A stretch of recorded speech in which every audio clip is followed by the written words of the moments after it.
Well, it's been about 3 or 4 years since I did a video on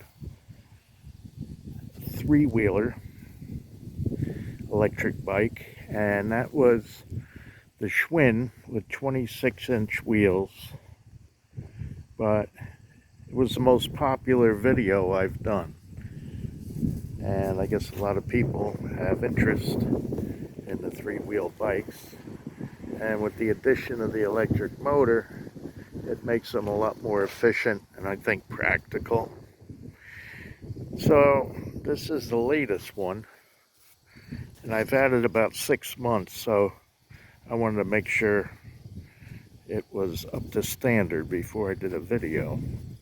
But it's just a generic three-wheel bike,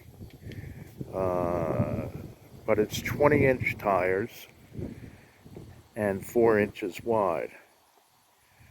And I put an e-Bikeling front hub motor, 1200 watt with disc brakes, and it's got 7 gears when you use the pedals. Now these are pretty heavy if you're only pedaling, so you're not going to get very much speed if you just pedal, but with throttle it does about 26. The good thing is I gotta say, it's a lot more stable at higher speed with the low 20-inch tires and the 4-inch wide tires.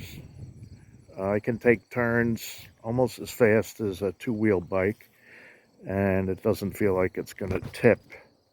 Whereas I have to say with the 26-inch, with the narrow wheels, you have to be careful going around turns because it will tip over. Yeah, and I'd say this ride's a little better also. I've taken it off-road, nothing too crazy, but just on dirt trails and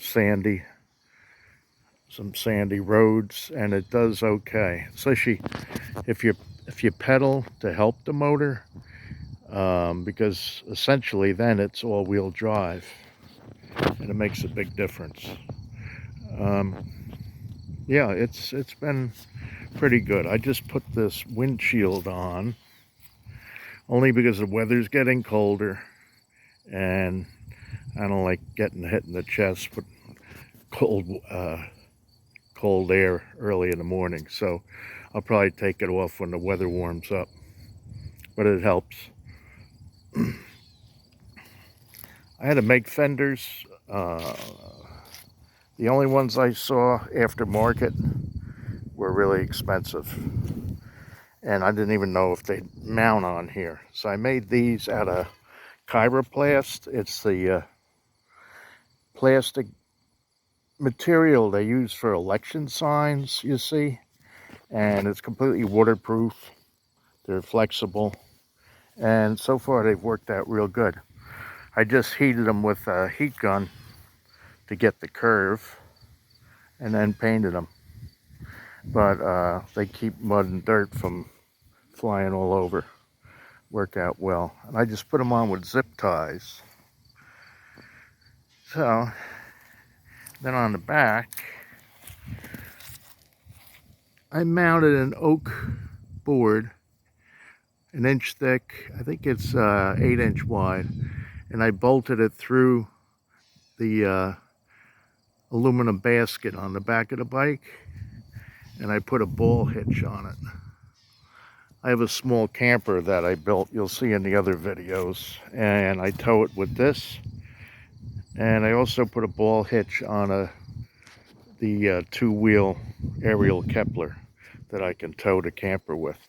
But I also tow kayaks that I have with this bike, and does a good job. Anyway, that's about it. The whole conversion, the bike was, I think it was 450 roughly, and the battery and the motor was about 750. But if you look at the price of buying a electric three-wheel bike. They're average around $3,000, so this was a lot cheaper, and it runs great. So anyway, that's it, and I hope you liked the video. Take care.